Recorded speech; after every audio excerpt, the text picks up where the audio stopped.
Friends, welcome to my channel. இன்றைக்கி என்ன lunch menu பார்க்கலாமா? இன்றைக்கி கேரட் பீன்ஸ் போட்ட கரம்பு, கொஞ்சமாக வடகம் பொரிச்சு வச்சுருக்கேன்.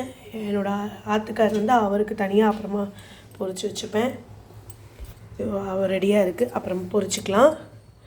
அடுத்தது இது காலம்புற பால் உர விட போகிறேன். அப்புறம் நான் இப்போது சாப்பிட போகிறேன். Carrot beans கரம்பு.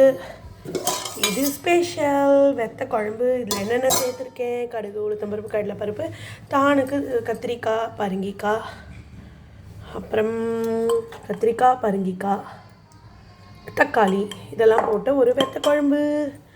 இதுக்கு என்னென்ன அரைச்சி கொட்டிண்டேன் அப்படின்னு சொல்கிறேன். தனியா, கடலைப்பருப்பு, உளுத்தம்பருப்பு, மிளகாய் வத்தல், கொஞ்சமாக பச்சரிசி எல்லாத்தையும் போட்டு வறுத்துன்ட்டு, மிளகாவத்தல் சொல்லிட்டேன்னு நினைக்கிறேன். புளி வந்து வெந்நீரில் போட்டு ஊற வச்சுன்றணும், சீக்கிரம் இதுவாகிடும். இதெல்லாம் நல்லா நைஸாக அரைச்சின்னுட்டு எப்பயும் போல் தான் கடுகு, உளுத்தம்பருப்பு, கடலைப்பருப்பு, மாதிரி தானெல்லாம் போட்டு நல்லா வதக்கின்னுட்டு, அதுக்கப்புறம் அந்த இப்போ என்ன வரமிளகா பொடி நான் உங்களுக்கு ஒன்று காமிக்கிறேன். சக்தி மிளகா பொடி தான் நான் யூஸ் பண்ணுறேன்.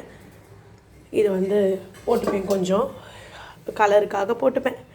அந்த மாதிரி போட்டுன்ட்டு அதையும் போட்டு அந்த நான் சொன்ன அந்த வறுத்து அரைச்சிக்கிற பொடி, தனியா, கடலைப்பருப்பு, உளுத்தம்பருப்பு, மிளகாத்தூள், பச்சரிசி எல்லாத்தையும் போட்டு நல்லா வதக்கி வறுத்து அரைச்ச பொடியையும் போட்டு தானோடு சேர்த்து நல்லா வதக்கி ஜலம் விட்டு காய் வெந்ததுக்கப்புறம் புளி ஜலம் விட்டு இறக்கணும்.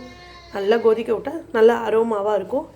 இப்போ வந்து அடுத்தது சாதம் எடுத்துக்கலாம். காலம்பரம் குழந்தைகளுக்கு சாத்துமது பண்ணி அவளுக்கு வடகம் பொரிச்சு கொடுத்துட்டேன். அடுத்தது குழம்பு விட்டுக்கலாம்.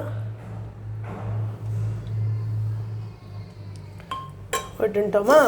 அதுக்கப்புறம் இது ரசம். இதுக்கு வந்து சாத்துமது பொடி நான் அரைச்சி வச்சுருக்கேன்.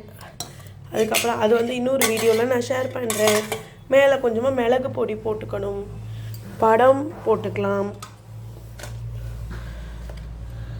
That's all friends, bye.